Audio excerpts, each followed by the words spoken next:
31 दिसंबर 2023 का दिन ख़त्म होते ही रात 12 बजे दुनिया साल 2024 का स्वागत करेगी।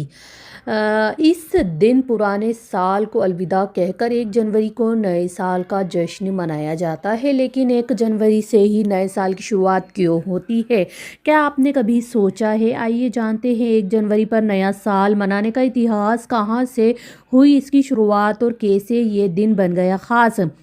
1 जनवरी को ही क्यों मनाते हैं नया साल? जी चलिए देखते हैं। 45 ईसा पूर्व रोमन साम्राज्य में कैलेंडर का चलन हुआ करता था। रोम के तत्कालीन राजा नुमा पॉम्पिलुस के समय रोमन कैलेंडर में 10 महीने होते थे। साल में 310 दिन और सप्ताह में 8 दिन। कुछ समय बाद नुमा ने कैलेंडर में बदलाव कर दिए और जनवरी को कैलेंडर का पहला महीना माना। 1 जनवरी को नया साल मनाने का चलन 1582 ईस्वी के ग्रेगोरियन कैलेंडर की शुरुआत के बाद हुआ। जनवरी ऐसे बना साल का पहला महीना।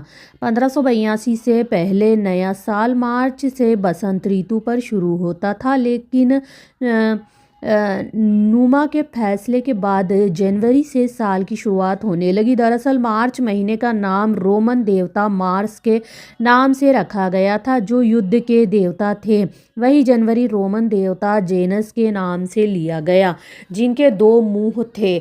आगे वाला मुंह शुरुआत और पीछे वाला अंत माना जाता था। नुमा ने साल के आरंभ के लिए शुरुआत के देवता जेनस का चयन किया और ऐसे जनवरी साल का पहला महीना हो गया।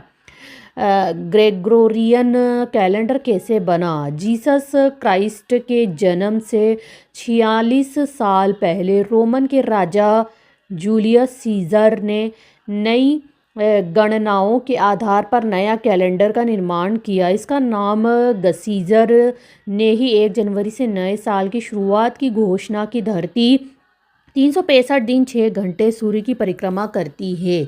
ऐसे जब जनवरी और फरवरी माह को जोड़ गया तो सूर्य की गणना के साथ इसका तालमेल नहीं बैठा। इसके बाद खगोलविदी ने इस पर गहन अध्ययन किया। किसी भी कैलेंडर को सूर्य चक्र या चंद्र चक्र की गणना पर आधारित बनाया जाता है। चंद्र चक्र पर बनने वाले कैलेंडर में 354 दिन होते हैं, वहीं सूर्य चक्र पर बनने वाले कैलेंडर में 365 दिन होते हैं। ग्रेगोरियन कैलेंडर सूर्य चक्र पर आधारित है। अधिकतर देशों में ग्रेगोरियन कैलेंडर का ही इस्तेमाल किया जाता है।